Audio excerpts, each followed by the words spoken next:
Қайырлы күн балалар. Бүгін 3-ші сыныптан қазақ тілі пәнінен 88-ші сабақты бастаймыз. Сабақты бастамас бұрын каналға тіркеліп, лайк басуды ұмытпаймыз. Бірінші тапсырма. Мәтінді оқы. Қажымұқан Мұңайтпасов әлемге танымал болған тұңғыш қазақ палуаны. Ол өзінің спорттық жолын Петербургте бастады.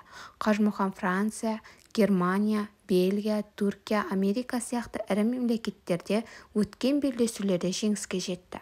Ол барлығы 26 мемлекетте болды. Осы сындарда Қажымұқан 48 алтын, күміс және қола медальдарға ие болған. 1927 жылы оған қазақ даласының батыры атағы берілді. Енді төмендегі сұрақтарға жауап береміз. Бірінші, Қажымұқан Мұңайтпасов кім? Ол спорттық жолын қайда бастады? Қай мемлекеттерде өткен белдесулердің жеңімпазы болды? Қажымұқан қандай медальдарға ие болды? Оның әлемге танымал болуының сыры неде? 20-ші жаттығу бірінші сұрағына жауап. Қажымұқан Мұңайтпасов әлемге танымал болған тұңғыш қазақ палуаны. Екінші, ол өзінің спорттық жолын Петербургте бастады. Үшінші, Қажымұқан Франция, Германия, Бельгия, Түркия, Америка сияқты ірі мемлекеттерде өткен белдесулерде жеңіске жетті. Төртінші сұрақ, Қажымұқан 48 алтын, күміс және қола медальдарға ие болған. Бесінші, әлемге танымал болуының сыры Қажымұқан қазақтан шыққан тұңғыш палуан және ол батыл, шыдамды болғандықтан танымал болған.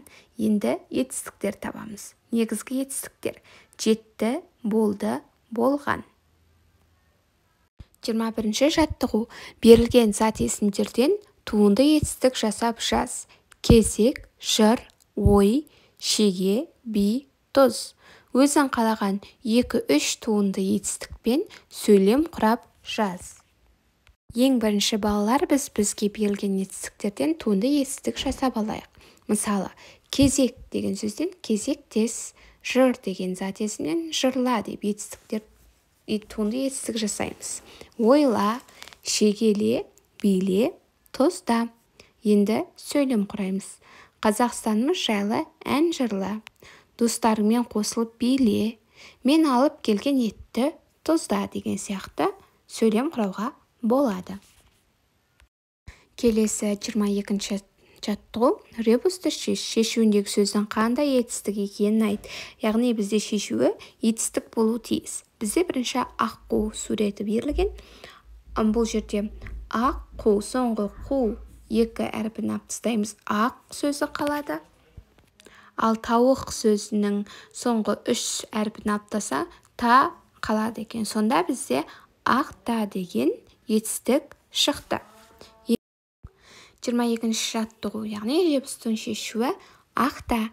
Ақта сөзі туынды етістікке жатады. Түбірі ақ, оған та жұрнағы жалғанып тұр. 23-ші тапсырма. Төмендегі үлгіні басшылыққа алып сөздердің туынды етістік екенін дәлелде.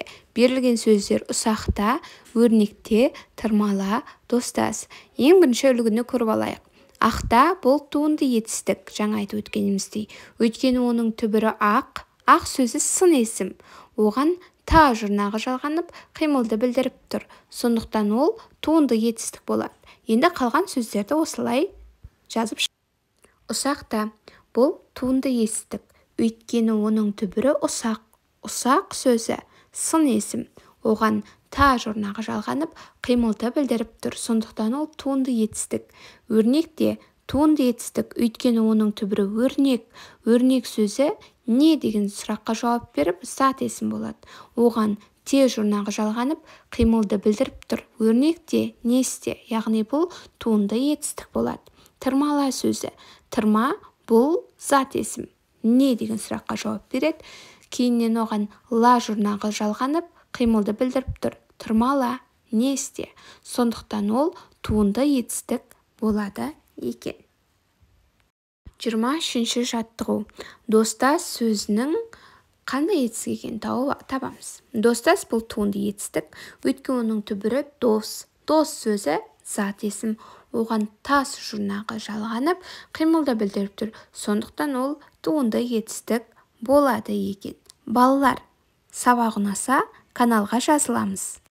Достарымызбен бөлісіп, лайк басуды ұмытпаймыз.